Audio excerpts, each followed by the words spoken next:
Hey guys, we just landed here in Seattle, Washington, our beautiful North Point, Washington facility. First of all, we just want to say thanks for joining us on this journey. Anything you want to say real quick, Big John? Appreciate the support, and we got a lot of great episodes coming your way, so be sure to check them out, show us some love on all the different media platforms, YouTube, podcasts, all that good stuff. Spotify, Stitcher, iTunes. Absolutely. Next few episodes are going to be showcasing our amazing North Point, Washington staff, as well as some of the alumni that have graduated from this facility, as well as North Point, Idaho, that live in the Washington State area. Yeah, it's going to be a real good time, guys.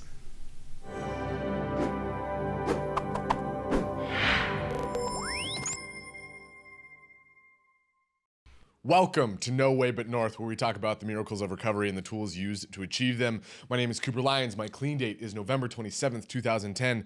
And not as always, I'm can't go back. Joined by Big John Meldrum. You can't go back. Out here in Seattle, Washington. Actually, technically, Edmonds, Washington. But Seattle, Washington. I'm always here in spirit, though. You're everywhere in spirit. I really just am. Too big for life. That was apparent when we were flying over here as we were walking through. Oh my gosh. We were walking through. You had your AirPods in and we're talking so loud that the entire airplane could hear you. Yeah, well, it was my gift to everybody. So everybody knows who I am. That's the fruitcake that you gift that you don't want to get. Yeah, but everybody keeps it around. Guys, we are here in our beautiful North Point, Washington facility in Seattle. Like we said, we are interviewing a ton of our Washington staff and Washington alumni. Today, we got Alejandro here. He's a North Point, Idaho alumni that lives out here in Washington. I'm always blown away by the North Point, Idaho peeps that go back out of state, that don't have the outpatient, don't have the sober living, and they still do the deal. What's your clean date now? January 5th, 2019. Nice. So coming up on a year, dude. Yeah, coming up on a year. Are you stoked? Dang, has it been that long? Yeah, I've never had this much time before, so it's pretty cool. Because he got to North Point like right as I was coming into North Point. Really? When I was transitioning from Ashwood to North Point for the second time. That's right. He was starting. I remember that. That was my dude. That's awesome. We were singing Alejandro down the hallways, messing with him every day. I somehow doubt that Alejandro was singing that song. Yeah, not too much. Not your style. Okay, so it was me singing it down the hallways. All right, guys, before we get even more off track, we're going to get into the quote today. Our wounds are often the openings into the best and most beautiful parts of us. David Richo. I hope I'm saying that right. And I saw that and I was like, that's kind of a little more deep than we usually go, isn't it? Like that's a pretty sensitive. Everything about me is get the fuck out of here. I'm deep and thoughtful. For me, all I think about is that we don't close the door on our past, but we don't dwell on it. Like I use my painful history to try to help people, right? And that I'm uniquely qualified to work with other alcoholics, other addicts that, a counselor who might have a PhD but has never touched a drop of alcohol in their life just won't be able to relate to them on that level. And I think that's probably the most beautiful part about me is that I have that ability to kind of reach out and help other people where somebody might not be able to. For sure. What are you thinking, Big John?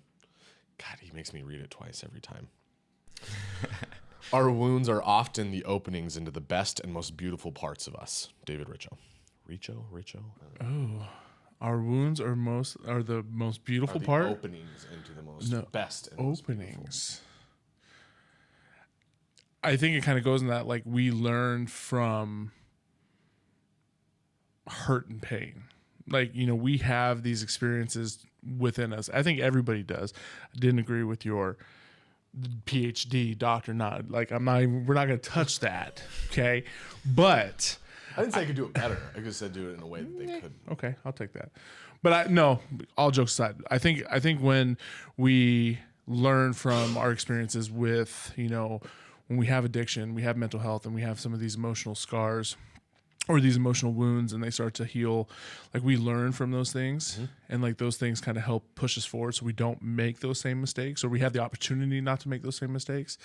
That's what I get from that piece, you know what I'm saying? So you learn from your mistakes. Absolutely. Nice. I like it. Solid. What are you thinking when you hear that quote? Do you need me to read it a third time? Do it, please.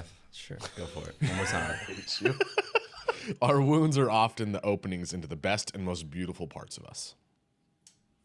I mean, I know for myself, I used to think that my addiction and all of my past was just like, I used to be embarrassed by it. I used to think it was like a weakness.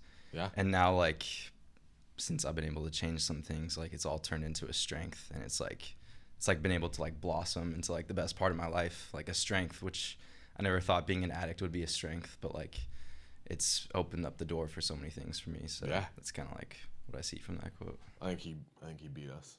I think that's the best. That was really good, dude. I mean, realistically, like, this is his podcast. Yeah, no, or that his, was his YouTube video. Yeah, this is your forever immortalized on the internet. All right, man. Well, seriously, thanks for being here. I know it's you're taking time out of your Saturday to be here and sit in a room and listen to this jackass. And happy to be here. Like have us ask you. Don't questions. talk about yourself like that, Coop.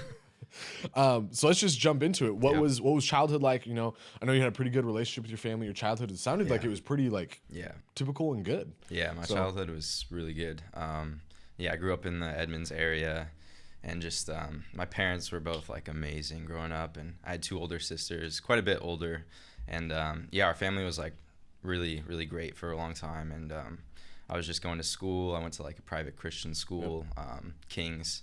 Just grew up going there to like preschool and kindergarten, and was always active, playing a lot of sports. Was your family pretty religious, or was it just kind of? It was kind of like we went to church on like Sundays sometimes, and like Holidays, put me in a Christian Christmas school, but and it wasn't Easter. like super. Yeah, it wasn't like a super strict religious family, but there was like a lot of that in my childhood, a lot of introduction to religion, and I didn't really know how to feel about it. You don't really have your own opinion on it at the time. You kind of just told this is how it is. And so you just kind of accept it and go with it. But yeah, life was really good, and everything was like progressing. And I want to say in the 2nd grade, my parents decided to get separated. And that was like the first thing. That's pretty young. Yeah, that was pretty tough to deal with. I didn't really understand what was going on at that age. But my parents were both like really making it known that like nothing would change other than like separate households. Like, I'd still get to see them. The love wouldn't change, They always just showed me. In front of you or anything. Yeah, they like never fought in front of me. So I was just pretty shocked by it. Yeah, that's one. I remember you talked about when we chatted about kind of doing this outline and prepping for this. You talked about your dad owned a business, so he was working a lot. Mm-hmm. Yeah, that's one part of my childhood. Yeah, like my dad literally still is the same as he was. He's owned like a Mexican restaurant for 40 years, and he just like grinds more than anyone I ever know. That's awesome. He literally just So 6 days a lunch? week, even on like Sunday. You guys gotta go. It slaps. I'm telling you, but it slaps. But he literally like even on his off day is always on the phone or sometimes going in. So it's been like that since like I was young and as long as I can remember. So he was around, but he was also very involved in work. And Yeah, you knew like that he was working. I would spend time with him on Sundays, but like a lot of the times I would just remember like going down like at midnight or 1 a.m. when he came home and like watching a little like Sports Center with him on the couch. But like those are like my main memories from childhood with him. A lot of the time it was like with my mom and the rest of my family. So. Yeah, you said 2 sisters, right? Yeah, 2 sisters. Okay. So then going through Christian school, what were you like with like friends, grades, all that stuff? I'm assuming did the divorce kind of affect? It didn't really affect me at all. I don't know. Okay. I you mean, just kind of were too young to even really understand. Probably. Yeah, just too young to understand. Had like a little bit of like maybe a couple days of just sadness, and then just kind of. I guess I've always been kind of good at just shutting things out and just kind of like dissociate. Yeah, just separating myself from it and just living my life. Yeah. So I continued to like go to that Christian school, and like I always like played a lot of sports and was active and had a lot of good friends. So making friends was never really a trouble for me. And I'd never had anxiety up until like I want to say I got a little older. I didn't really struggle with that at all. But that became a more prominent issue later in life. But the Christian school was like really great through 6th grade, and then I got to 7th grade and just kind of started to change. Just like a lot of the things that I saw and like the way that people were acting, it just didn't really reflect like the message or like the what they said. They didn't really walk the walk. And so that's pretty young to be recognizing that stuff. I feel like. Yeah, I don't think I recognized that stuff until I was like at least a junior in high school. It just didn't make sense to me. And so I kind of just wanted to change from that. And I had a buddy who was changing to a public school. a public middle school for 8th grade, so I just decided to follow him there. Nice. And your parents were cool with that? They weren't Yeah, like, upset? at first, like, they weren't upset. They're just like, oh, like, why? What's going on? And I just kind of explained it to them, and yeah, they're on board. So Nice. Very cool. So, okay, so that's, and sorry, what grade was that? that was from 7th to 8th grade. Yeah. Okay, so you're going into junior high now. Yeah. Okay. So, and then what was public school life? Well, how are your sisters doing at this point? Yeah, my sisters both doing good at that point. Up until then, my oldest sister like had graduated and was going to, or was probably about to graduate and going to Azusa Pacific University. Because yeah, they're quite a bit older than me. Yeah. And then the other one's like 2 years younger than her and was in high school. I think she went to King's High School actually for a while, and then which is the Christian school, and then ended up switching to the Edmonds Woodway right here, the public school. Very cool. And I think like once she switched, some stuff started to happen, and that was like my 8th grade year when I started to see my sister's like addiction start to like manifest and like impact my family. I just saw like a lot of heated fights and just just irrational behavior, but I didn't understand it at the time. My mom kind of like, I think maybe mentioned that like my sister was using. Did you feel like you were protected from it, or were you engaged in those kind of heated? I wasn't engaged. I felt like it was maybe more protected, but it was like impossible not to witness it. Yeah. So. Well, and I was curious about that because I know. So I went to a charter school. It's not quite like a Christian school, but it's basically a Christian school without all religion. It's super strict and structured and all that stuff. But like as soon as I went to a public school is when I like, weed. Yeah, like, that's true. Is that kind of, did you have that same experience or was it later on? Yeah, it was actually later on for me. But I mean, like, I definitely saw it around. Yeah. Well, especially in Seattle, I can't imagine you could go through junior high. Yeah, it was everywhere. But not quite as much as maybe I would have thought when I first went. Okay. It wasn't like not everyone was doing it. There was like definitely some groups that were, smoking and stuff, drinking and whatnot, but for the most part, like a lot of my classmates, I would say, were sober, hadn't touched on that stuff yet. But going there that first year was like really, really good for me.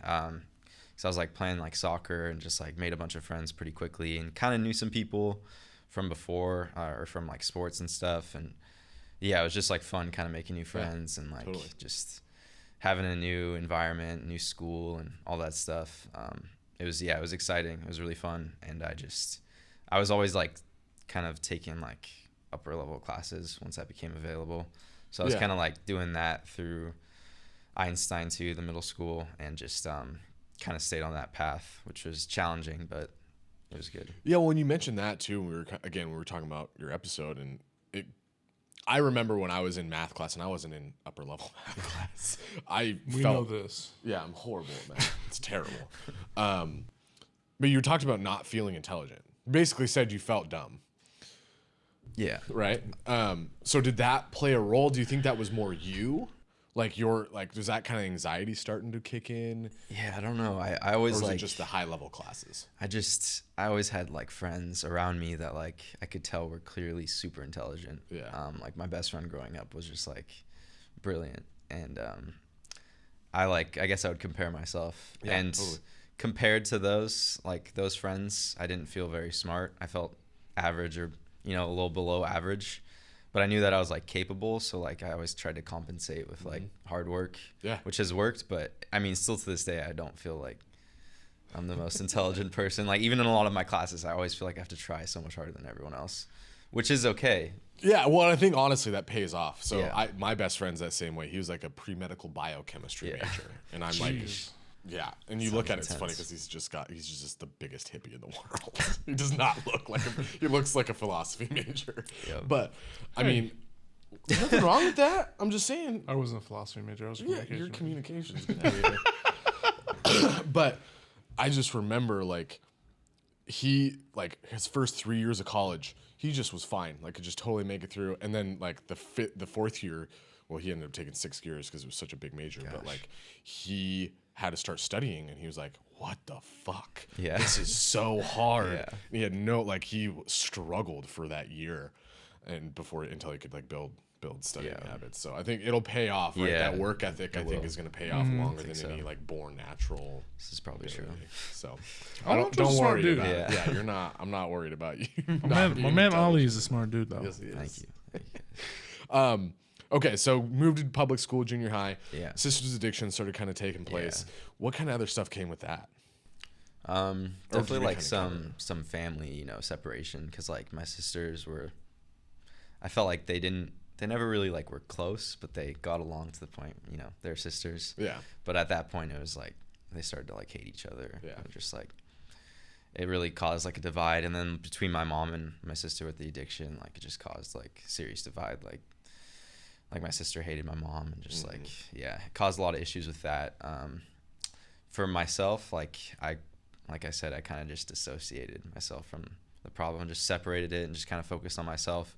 But I don't know if looking back on it, I don't know if it had like some other effects on me that I didn't know. Because like I want to say my anxiety started around that time, and I don't know if that could be related. I also just think like it might just be some social anxiety and some stuff. But I think sometimes we have like these events happen, or like I know and I've seen as like we have these events that we don't think affect us that much. yeah, But like, with this idea of like disassociating with it, we're like, Yeah. okay, like it is what it is. But like it really affects like all these different areas, and we don't pay attention to like, it's like, when did your anxiety start? Or like, I'll talk to a patient and be like, when did your drinking start? Oh, like in 2008. What was going on in 2008? Well, the housing market crashed. What'd you do? I was a realtor. So were you affected by it? Well, no, like we were good. But I'm like that's a direct result of like your career. Like, well, yeah, I don't think that was the reason I started drinking. And I'm like, Well, when you take all the emotion out of it, right? And I think every addict alcoholic is like an expert at Yeah. dissociating, cutting off ties and Yeah. emotion, and being able to just make it through. So when you cut off emotion, like there's no connection to oh, the 100%. event. Well, So- it's that idea of like denial, right? Like this denial of what my emotions are, what they look like, how they affect me. Am I presenting the correct emotion for the correct situation? And sometimes like we don't. Like, here's this like traumatic event, and my reaction is just like, Well, I also think in the back of our minds, we also know that like I'm not equipped to handle this. oh, 100%. And so like if I connect to it at all, I'm just gonna completely break down and turn into dust Yeah. like Avengers in the end of Endgame. Don't. That was so hurt. But I mean, for real, that's what Yeah. it feels like, Yeah. right? Why'd you have to throw the Avengers? I don't know if we're allowed to. We might have to bleep out. Like I don't know if we have the right to say that on recording. Poor Peter Parker. So, I mean, and then that's where recovery comes in. We Yeah. get those tools, we rely on higher power, and then we process through it step by step. So, and so how's your sister doing now, if you don't mind me asking? Yeah, she's still struggling, to be honest. Yeah. She's like had some time where she's gotten a little bit of clean time, but she's never really like taken like any 12 steps or like treatment seriously.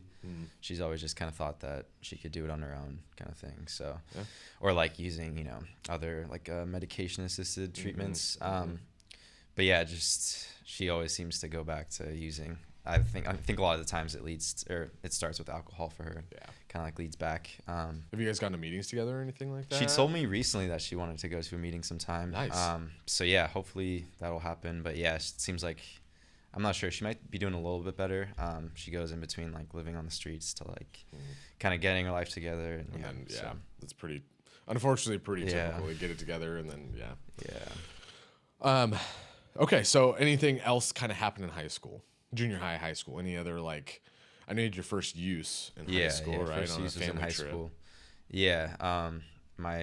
After my freshman year, I went on a trip to Greece with my dad and my oldest sister Melissa and her, my soon-to-be brother-in-law Ryan, and we just went on this trip and we were in Santorini, and Ryan and Melissa convinced my dad that like it'd be a good idea to like introduce me to alcohol in like a in a manner, in a controlled environment, so that I wouldn't be going crazy in high school. Because she'd like actually seen a lot of like, 'cause she went to King's, the Christian school, and saw a lot of kids kind of like go crazy with it and get introduced to it the wrong way. Yep. So I mean, it made sense. How old are you at this point? I was like 15. Okay.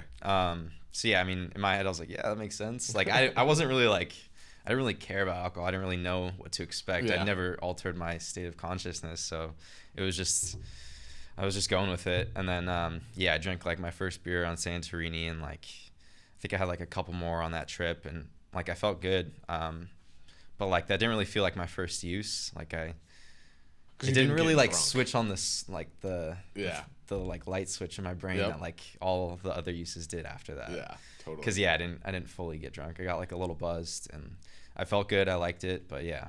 So following that year, my sophomore year of high school was when things like kind of started to change. Got like a car and just like started going out more and like upperclassmen parties and stuff like that. And that's when I like first like got drunk and like smoked a bunch of weed. And I just remember that first time you put it in drive. Yeah. That switch went on in my brain, and I just like, I loved it. It felt like a spiritual experience. Like it felt like it just filled me up inside. Like I never felt that before. It took all my anxiety away. It just like made me feel like I acted the way I wanted to act, or like should be acting all the time. I don't know. Comfortable in your own skin. Yeah, just comfortable in my own skin. And I like kept chasing that feeling after that, because I was obsessed. Yeah. Like I couldn't stop thinking about it. I wasn't doing it like every day, but a lot of times it started off just on the weekends, and I was just like Your life kind of started to revolve around it. I was just like, I can't wait for this weekend. God, I remember, I remember just constantly like there was always something I was doing around getting high. Like I was either in class thinking about it, talking to somebody about when we were going to do it, making sure I had enough money, like constantly. It was exhausting. Always doing something to make sure that I could get high as soon as possible. Yeah. And high enough as soon as possible. Yeah. Okay, so that progressed through the rest of high school. So that was like junior year. Yeah, that was sophomore year when I kind of started doing the weekend thing, and then I want to say towards the end of sophomore year I started like smoking weed every day, and I was like taking the SATs or practice SATs then, and like I before one of my tests I got given some Adderall from a friend, and I like scored like a couple 100 points higher than like I did the previous time, and so I was like, wow, I should be on this stuff. So I went to a doctor and like pretty much just like faked having ADHD to get it. And so that started that addiction, which I want to say was even like worse than any of the other stuff, like drinking or smoking weed, just because like taking pills and that whole process, and it just kind of led to like a whole different side of myself that I was literally gonna say taking other people's prescriptions just opens the door to a whole nother side. Like you kind of cross that threshold from like partying, weed, and alcohol, which can still be terrible, right? Can still go down a really harsh path, but that opens it up to all like the narcotics. Yeah, definitely did. So by the end of that year I was like just smoking weed probably every day, and like drinking sometimes, and like taking Adderall every day. And that continued on through my junior year and senior year, but like progressively getting just like more and more intense. And it also sounded like you honestly enjoyed it. Yeah, like I really enjoyed it. That was one thing I appreciated, because a lot of people were like, oh, my use was terrible. It's like, no, like there's a lot of good. Bad. Yeah, there's drugs are. Yeah, we use drugs for a reason. They're really good at their jobs. Yeah, the first couple of years were like really, really good. And it just like it helped me in school, just like helped me focus, helped me get the things done that I needed to get done. And then relax. And and then relaxed and had fun and all that stuff. So it was just like nonstop. Like I want to say by like my end of the junior year and senior year, I was just like, I like had this ritual where I would like set my alarm like an hour before I was supposed to get up, and I would like wake up and like just take an Adderall, and then go back to sleep and wake up and just like be ready to go, and then like be smoking weed throughout the whole day, and then like I was just like at that time, like I remember like some slight like doubts in my head. I was like, maybe like this is a little weird, like especially when I started like like snorting like Adderall and stuff like that. I was like, I don't know if I should be doing this. But then I was like, you know, like my grades are good, like I'm doing good in sports, like life's good. Like I think other people are just like kind of wrong about like drugs. Like maybe some people can't handle them. I don't know. Well, They're not adult enough. Yeah. Well, yeah, that's a justification, right? Yeah, It's it was like when crazy. we go to meetings and stuff like that, like crazy. you hear people's stories, because like you always hear the horror stories. I think like that's the thing. It's like nobody talks of like when we get to the realm of like what true addiction looks like, we frown upon like the reminiscing of like the good times, like Yeah. romanticizing your addiction, it. right? And Yeah. so like, but just like you said, like not everybody woke up and was like, oh, you know, I'm 16 years old, I'm gonna become an addict. Like, it's Yeah. this might be bad, and like I'm probably shouldn't talk about what I'm doing. Yeah. But I'm still getting A's. Yeah. I'm still kicking ass on the soccer field. Like I'm still doing things, and like Yeah. those other people have a problem. Like it's not me. Yeah, no, 100%. That's Like, exactly how it was. But like that's a justification. It's like so that like that's hard because then it gets out of control, and it's still like I really don't have consequences right now. Yeah. I have zero consequences for what my actions are. That's why 'Cause, it's like, so things are hard for going me to so stop well. smoking yeah. cigarettes. Like, there's no consequence. I hope Like, there's your no I hope your immediate girlfriend consequence. I hope your girlfriend sees this. You're the You worst. just snitched on yourself. That's all right. She knows. So when did it start to get not fun? I mean, it was still a while before it got like not fun. Like So then was there anything that happened between like there was high times, school to there was times where maybe it wasn't fun because I was like overdoing it. And, like my senior year of high school, I really started like experimenting with like psychedelics and like Molly and just like all kinds of like Xanax, cocaine, all that stuff. And I would say there was times where like I overdid it and like I got a little like rattled or like I was just like, this isn't fun. Like Did you ever freak yourself out? yeah, a lot of times, like, a lot of times. Like holy shit, that was way too much. Yeah, that like was like just, like a scary experiences, definitely. But I would always go back to it because then there'd be great times and like. and that's the only ones you remember. Yeah, so I was always just like, yeah, you know, that won't happen again. I'll be all right. I'll do less, whatever.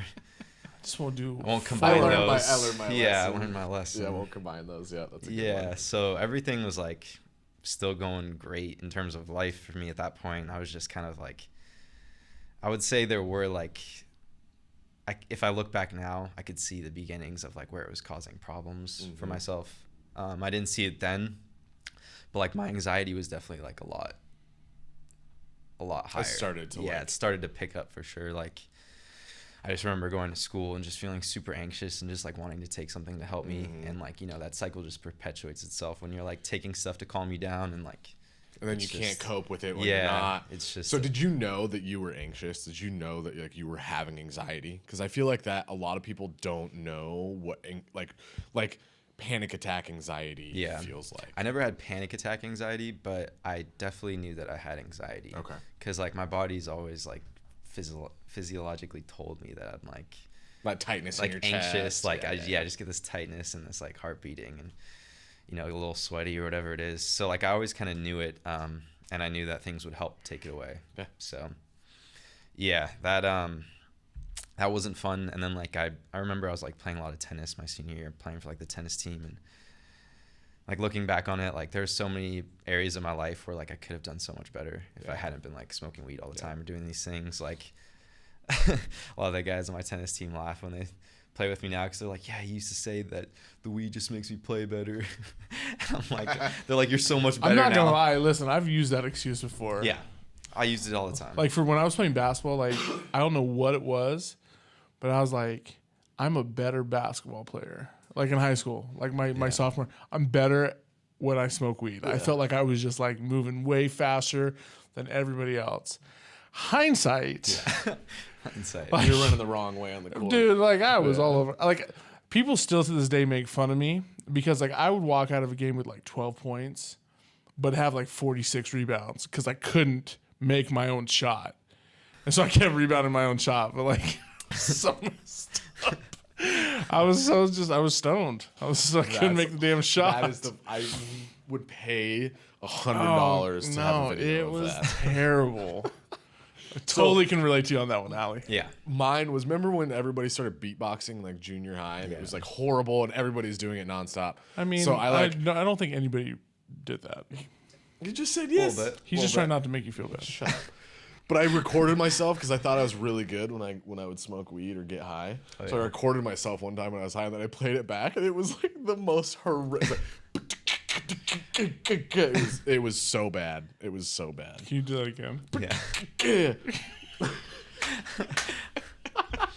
Yeah, so that's how it went for sure. I mean, sure, maybe there's times where I Alejandro's hit gotta a get us zone, back you on know, track. but Sorry, Ali. Sorry, It's sorry, okay. bro. Sorry.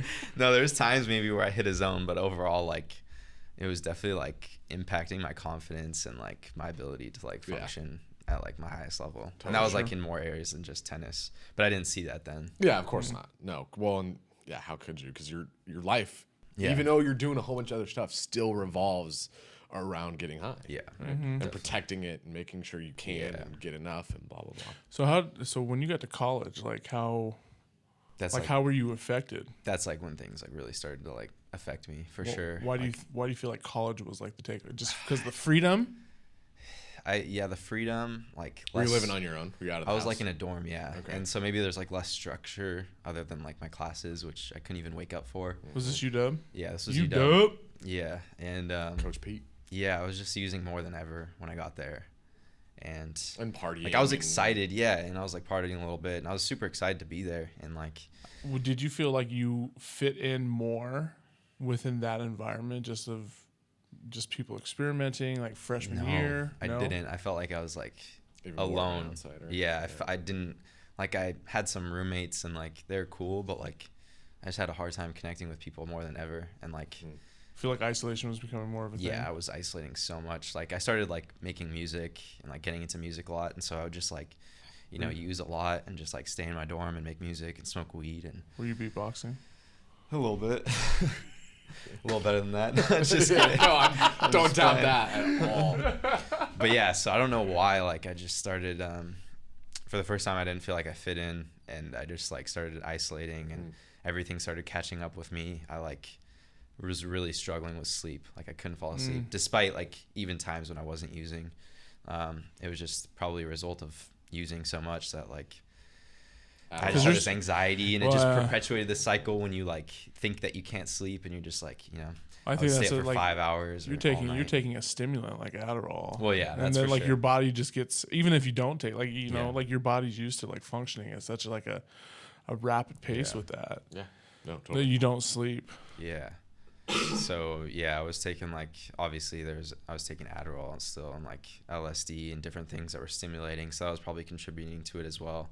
And yeah, things just started to like fall apart. Like I just couldn't wake up for my classes. I was just like being super unhealthy. Like I'd always been super active, and like that was the first time where I like wasn't playing a sport. Like I didn't have the discipline to get myself to the gym or anything like that. And yeah, I just started sleeping through my classes. I think I like slept through a final, and like at that point I was just like trying to hang on. Like I managed to like pass my English class because I could make it to that class, but like my other class I had to drop. And after I finished that quarter, I just did like a hardship withdrawal, so I wouldn't get like F's on the other classes, and just like decided to move back home with my mom for a little bit. And like I told myself that I was just trying to figure out like my anxiety and sleep issues.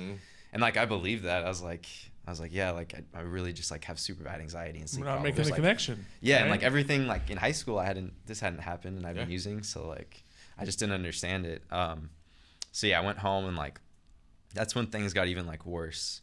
Like it seemed like things were kind of getting better, and like I started to see like a psychiatrist, and my parents like didn't really know like you know what they should be looking out for. Like even though they had my sister, like I was so good at hiding it, and like Well, and you were doing all the sports. yeah, and stuff. sports and UW and all this stuff. Well, and so I would say that like your sister was your greatest benefit yeah, because like you learned to do everything the opposite. the pretty much. opposite of what your sister did. Yeah. Yeah. Yeah, I didn't think about that. Yeah, so I started seeing a psychiatrist, and That'll be like, $100. just started like milking it, and I kind of like knew what I wanted, you know. I was like off Adderall for a little bit, so I like got back on that and like started with like the SSRI like anxiety medications, but like knew I kind of wanted to like Xanax or something like that.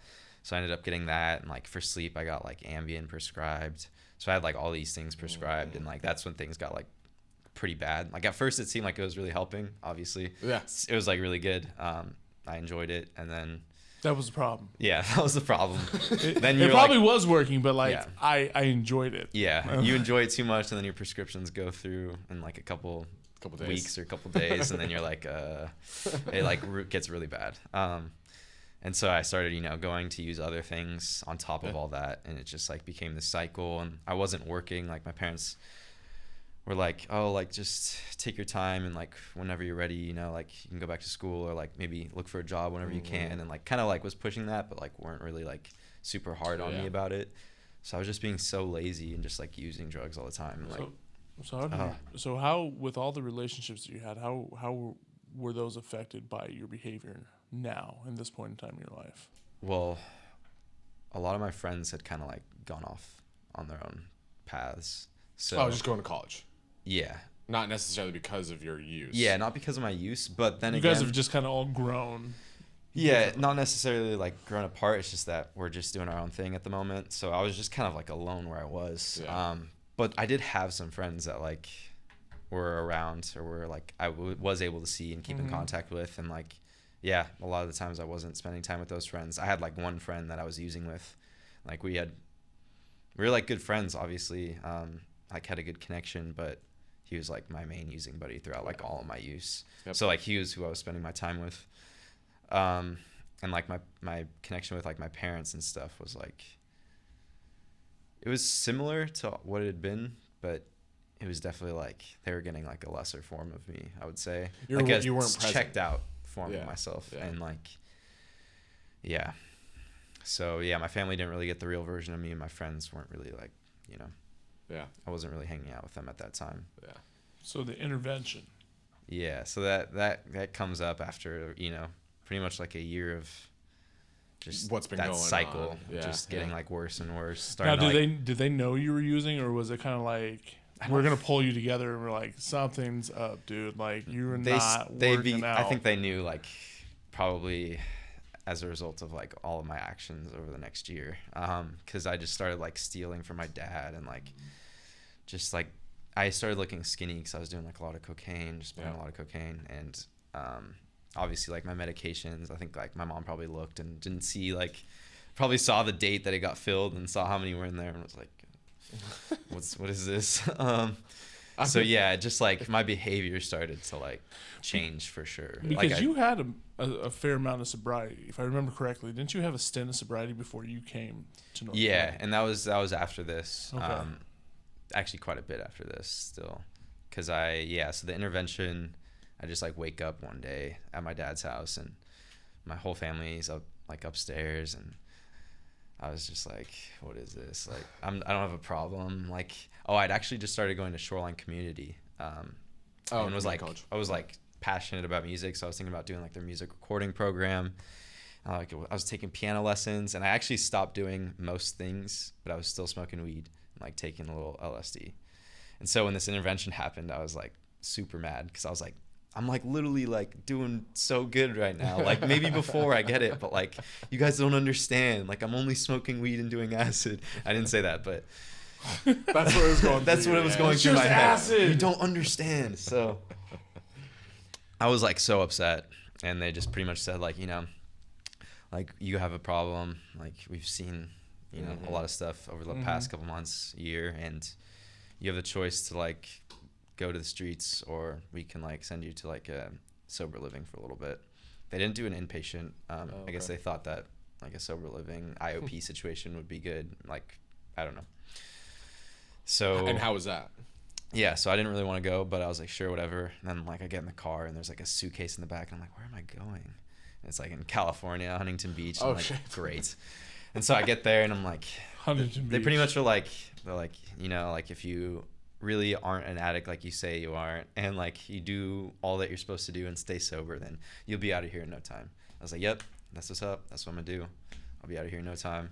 Listen, I'm gonna say right now, like if I was an addict, You got a And you free s- trip to Huntington Beach. and you sent me to Huntington Beach, No, you're right. It was nice. I'm not coming back. It was You know, nice. listen, I'm not coming back at all. Like what happened to John? John is an addict in Huntington Beach. Like John's like Don. That's how a lot of people are. But like for me, whenever I've like been sent somewhere, like whatever it is for treatment, like I don't know why, like I love being here. Like this area, like this just feels like where I'm supposed to be right now. This is home. This is home. So like every time I'm sent away against my own will, like it doesn't feel good. And I'm always just like, I just want to go home. Like I just want to go home. Pure fuck it's just like, I don't want to do this. Yeah, I don't want to do this. So I was like, I'm just going to do what I need to do and get home. And that was like my first introduction to recovery, like, 12-step meetings. And there's like an outpatient program that I did there, which like was just kind of getting set up. So it was really loose and not really the best.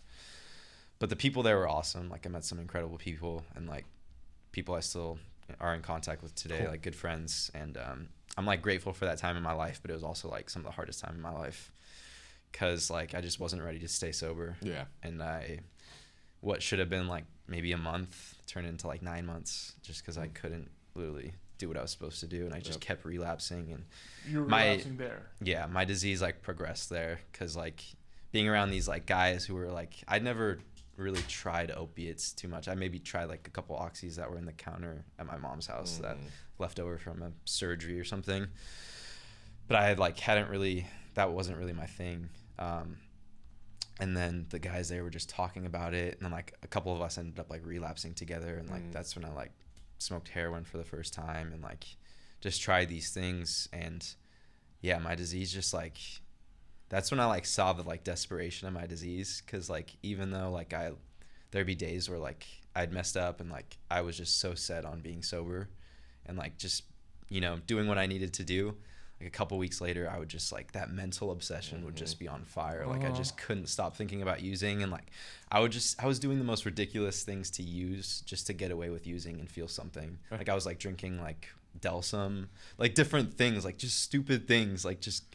Wait, isn't that shampoo? No, it's like a cough medicine. Oh. Cold medicine. Oh, what am I thinking of? I have no idea. What am I thinking of? I don't know what you're thinking of. Selsun. Selsun Blue. Yeah. Not even close. Just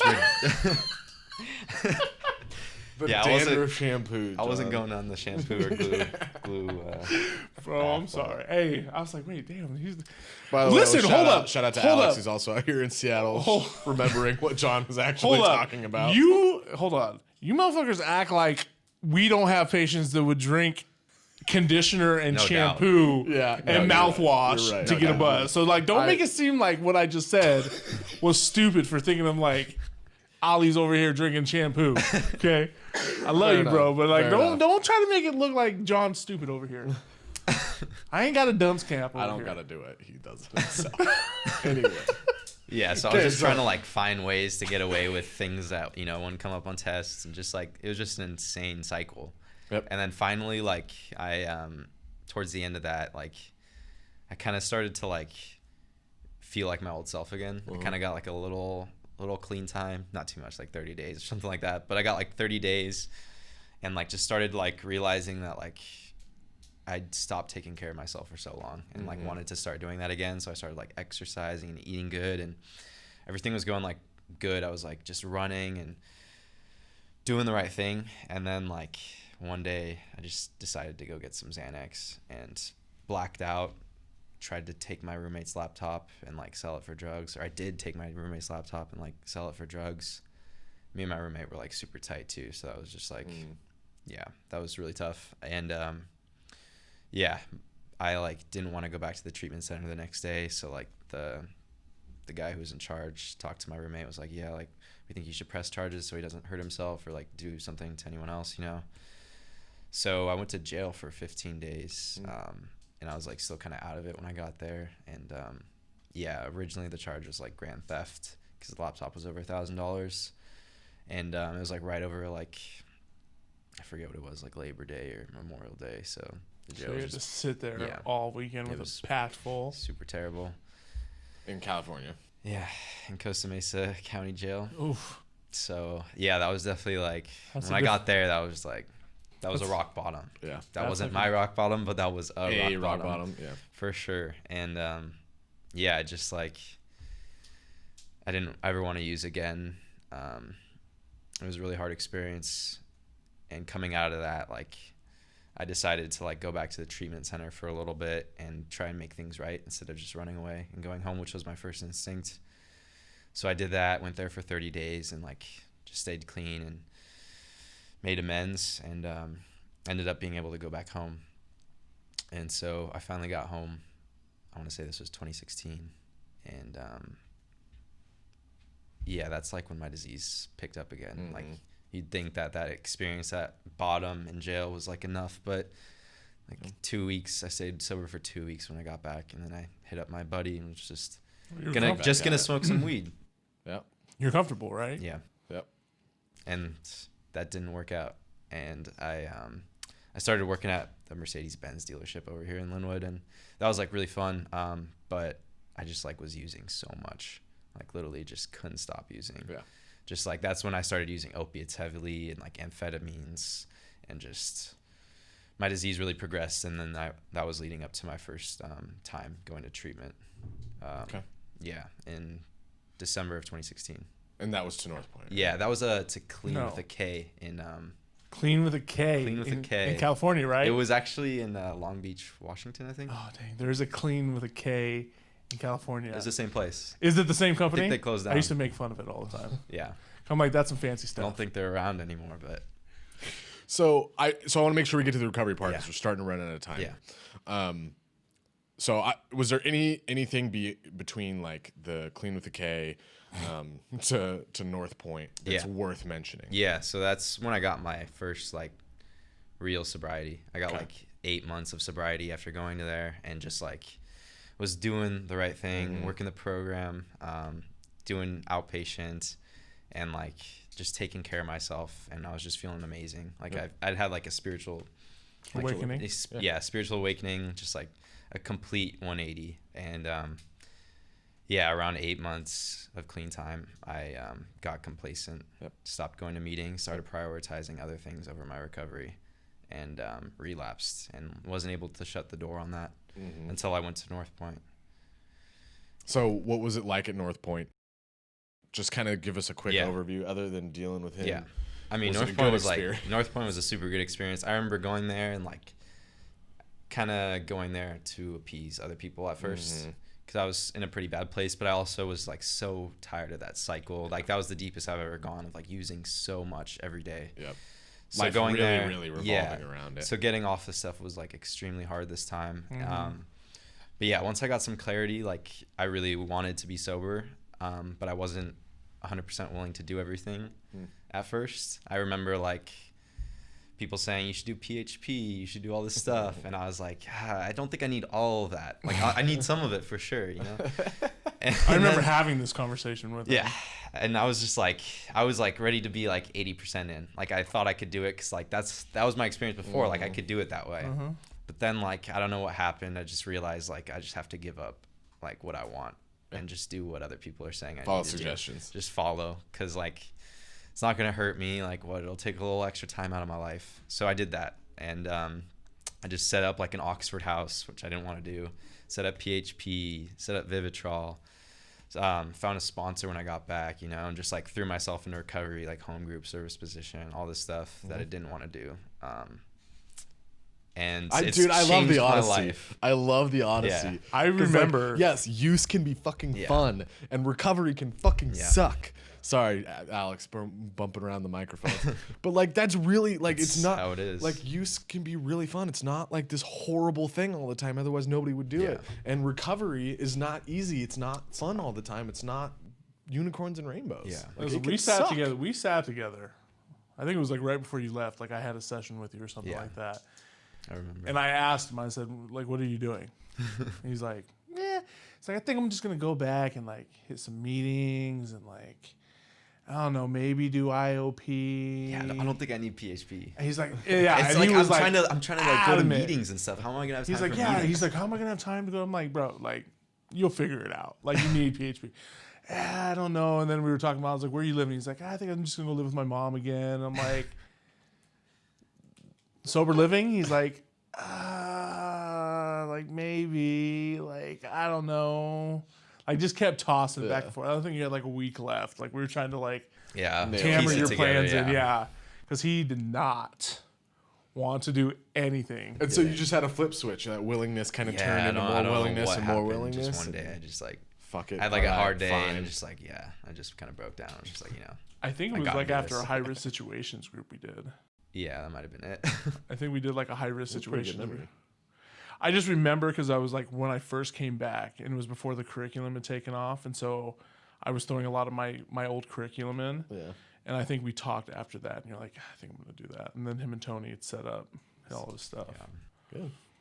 Well, before we run out of time, man, just tell me what, like, since coming back to Washington, the early recovery, kind of what things helped, what things hindered, what were necessary, things people should expect when they're coming out of treatment. Obviously, like, getting out of treatment's tough because you have to build up your life, and like you just kind of have to do all the things that are suggested. That was like the best thing for me, just sticking to 12-step meetings and going to outpatient and doing all that stuff, throwing yourself, like making recovery your priority is like, that was like the best thing for me. Cause like instead of like doing like a little bit of recovery and just like consistently, I just did like as much as I could to like build a strong foundation, and that really helped. And yeah, I just kind of had to like keep grinding with that until things started to like get better. Your life gets better with time. Like you get more things, you get a car back, you get all this stuff, but I just kind of had to keep grinding with that. And like, it's still a grind, like, but it's like not quite as much of a grind. And it's like, I enjoy it, Yeah. It's like really tough. Like for me at least, cause I struggle with anxiety going into meetings, like getting this fellowship, like meeting people, reaching out and asking someone to sponsor you. Like I'm in this like step study through my sponsor now, and like just like meeting all these guys and being vulnerable with all them is like, it was super challenging at first, but like it's gotten like to the point where like it's part of I wouldn't change it for the world. So great. Yeah. And then like on top of all that, like a couple of the biggest things for me have been like taking care of myself, just like physically, mentally, spiritually, trying to like grow, just like exercising. I've never really like meditated consistently until this year, which has been super helpful. Yep. Like getting good sleep has been huge, trying to eat good, like all that stuff has just been like a game changer for me. Oh, totally. Like I think that's going to the gym and eating healthy, I think is the second best thing you can do for recovery other than 12 steps. Yeah, like we think we need like, all these medications to like heal us, but like you just exercise, you eat good, and you sleep good, and I swear to God, that's like the best medication ever. Like I'm feeling better than ever before. Good. So yeah, that's all that awesome, stuff dude. has just been like, the best for my recovery, and like keeps me going and just like, inspires me and stuff. Yep. And also doing like, the things that I love with the people that I love, and just like remembering those passions that I used to have and kind of bringing them back into my life has been like amazing. Good. That's awesome, dude. Anything you want to say? Yeah. How you doing, bro? I'm doing great. Right. No, you know what? It's really cool. I do remember when I met with Alejandro, when he left, I was like super worried. Yeah. Like as a counselor, like you have patients that they're super ambivalent to the idea of like going through with the recommendations. And though he was like, yeah, like I'm going to do this. I was like, oh. And like I remember like I had this like pit in my stomach when he left. And so like it's super cool to see him because I was at Bellevue, because you went to Bellevue, right? Or Yeah, Bellevue. That's where I'm still going. Is you still there? Yeah, I'm still there. I remember going there back then, back April, May. Okay. And like we were helping like do some training and stuff like that. And like I found out he was still there. And I'm like, he's still going? They're like, yeah, he's still here. And I think I saw you when you were up there. And I was like, man, like kick ass. Like I was so excited like to hear, because like those are the things you have patients come in and they're not sure, or they're doing it for other reasons. Their motivations are like this total external factor. And like, regardless of what he said at the beginning, like this dude's smart. And like, we knew he was smart. And like, we would talk about it as counselors, like he's smart. And that's going to be his biggest downfall, is because he's going to trick himself out of doing what he needs to. So the fact that we're going on almost a year and we're like 10 months in is like phenomenal. Like I'm psyched. I was so excited that I heard we were going to interview Alejandro today. Thank you. I'm gonna go rub it in Daniel's face. Like, shock of that, bro. So before I take us out of here, I want to give you one last chance to just kind of anything you want to say to anybody out there that might be struggling, that might be going through something that you went through, that's trying to get to where you're at. Yeah. I mean, I know for myself, like it really just took like getting to that point where you're just so tired and just like backing up against the wall that you just have no choice but to like do everything that you don't want to do. And like, I think for me, like getting to that point was huge. And then like continually pushing past my comfort zone has been like the biggest thing for me. And like, it's still the biggest thing for me that helps me grow. Like, cause yeah, like pushing past uncomfortability is like where all the growth has come from in my recovery. And like, it still comes from that, like sharing in meetings, like reaching out, doing the things that you don't want to do. Cause like every time I do it, like it makes me feel good. And I feel like I progress. So that's what I would end with. Yeah. You're going to be an incredible sponsor. Thank you. All right, guys. He took the words out of our mouths. Nothing we can really say. Please make sure you hit that like button, that subscribe button. We forgot to say that at the beginning again. You screwed up. Hit it now, though. It helps us get Alejandro's story out there. It helps his message help people. Once again, this has been No Way But North, where we talk about the miracles of recovery, the tools used to achieve them. Peace. If you or a loved one are struggling with addiction, please call 208-999-4064. The views and opinions expressed in No Way But North do not reflect those of North Point Recovery or any other institution or organization.